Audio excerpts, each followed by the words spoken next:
Hello guys, welcome back to our channel review chit chat. Bad news, movie అనేది హిందీ ఆడియోతో with English subtitles తో Amazon Prime లో అయితే రెంటకైతే stream అవుతుంది. ఈ మూవీ చూసాక నాకేమనిపించింది అనేది రివ్యూలో డిస్కస్ చేద్దాం. కానీ మన ఛానల్ కొత్తగా వస్తాయి మాత్రం ఒక 3-4 వీడియోస్ చూసి కంటెంట్ వర్త్ అనిపించింది అనుకోండి, సబ్స్క్రైబ్ అయితే చేయండి. అలాగే లైక్ చేసి పక్కన ఉన్న బెల్ ఐకాన్ యాక్టివేట్ చేసుకొని, అలాగే comment section, description, Instagram link కూడా ఉంటది. కంటెంట్ వర్త్ అనిపించింది అనుకోండి, అందులో కూడా డెఫినెట్ గా అయితే ఫాలో కావడం, అందులో కూడా చిన్న సపోర్ట్ అనేది చూపిని. అయన్నొద్దు పాయింట్కి రా.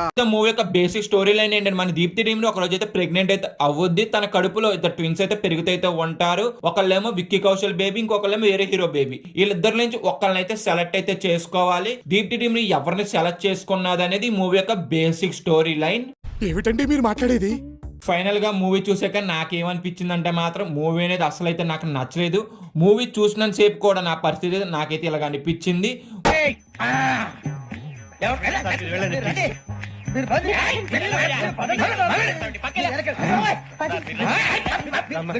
మూవీ అయిపోయాక అయితే మాత్రం నా పరిస్థితి అయితే ఇలాగైతే అనిపించింది.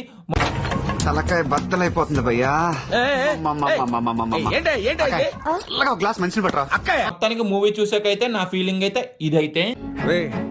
అండ్ ఎవరికైనా చూపించండి రా, వదిలేయకండి రా బాబు అని. అలాగా మూవీ స్టార్ట్ అవుతూ మంచి ఇంట్రెస్ట్ అయితే స్టార్ట్ అయింది, కానీ తర్వాత వచ్చే సీన్స్ అనేది అంత ఇంట్రెస్ట్ అయితే క్రియేట్ చేయలేకపోయింది. చాలా సీన్స్ అయితే మాత్రం చాలా ప్రెడిక్టబుల్ గా అయితే అనిపించినాయి. నాకైతే మాత్రం సీన్స్ కూడా అంత ఇంట్రెస్ట్ అయితే రాసుకోలేదు. హీరోయిన్ ఎక్స్పోజింగ్ మీద ఎంత ఇంట్రెస్ట్ పెట్టారో, స్టోరీ నరేషన్ మీద అంత ఇంట్రెస్ట్ అయితే పెట్టలేదు అనుకుంటే డైరెక్టర్ అనేది. అందులో ఒక 50% పెట్టినా కానీ నరేషన్ అనేది కొంత ఇంట్రెస్ట్ అయితే ఉన్ను. ఆ నరేషన్ అనేది చాలా డిసప్పాయింట్మెంట్ చేసింది. చాలా ఫ్లాట్ గా వెళ్ళిపోయింది అబ్బా స్క్రీన్ ప్లే అనేది. ఎక్కడ కూడా గెస్ చేసేలాగా ఉంటది, కానీ స్క్రీన్ ప్లే అనేది ఒక్క దగ్గర కూడా మంచి థ్రిల్ చేసేలాగా లేదు ఆ స్క్రీన్ ప్లే అనేది మనకైతే.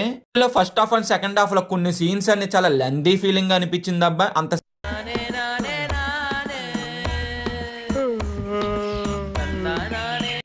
సేపు ఎందుకు సాగు తీసారా అనిపిస్తుంది మనకి మూవీలో. అలాగే ఎమోషన్ కూడా కొంత ట్రై చేయాలని అనుకున్నారు, కానీ ఆ ఎమోషన్ కి మనం ఎక్కడో కూడా కనెక్ట్ అయితే అవ్వం. ఆ ఎమోషన్ కూడా ఎక్కడా కూడా వర్కౌట్ అయితే అవ్వలేదు నాకైతే. మూవీలో డ్రామా ఎంత ఉన్నా కానీ ఆ డ్రామాకి అయితే ఎక్కడా కూడా కనెక్ట్ అయితే అవ్వం. డ్రామా కూడా అంత అయితే బాగా వర్కౌట్ అవ్వలేదు అబ్బా. మూవీలో కొద్ది గొప్ప పర్లేదు అనిపించింది ఏంటంటే ఒక సాంగ్, అది కూడా తోబా తోబా, అది కూడా లాస్ట్ అయితే వస్తుంది. మూవీ మధ్యలో ఎక్కడ కూడా రాదు అది మనకి. ఫైనల్ గా మూవీ చూసాక నాకైతే ఎలాగైతే అనిపించింది, మూవీలో ఎక్స్పోజింగ్ తప్పించి ఇంకేమీ లేదు అసలు చెప్పాలంటే. కళ్ళల్లోంచి కామన్ గారిపోతుంది, కవర్ చేసుకోవడం కదా కరెక్ట్.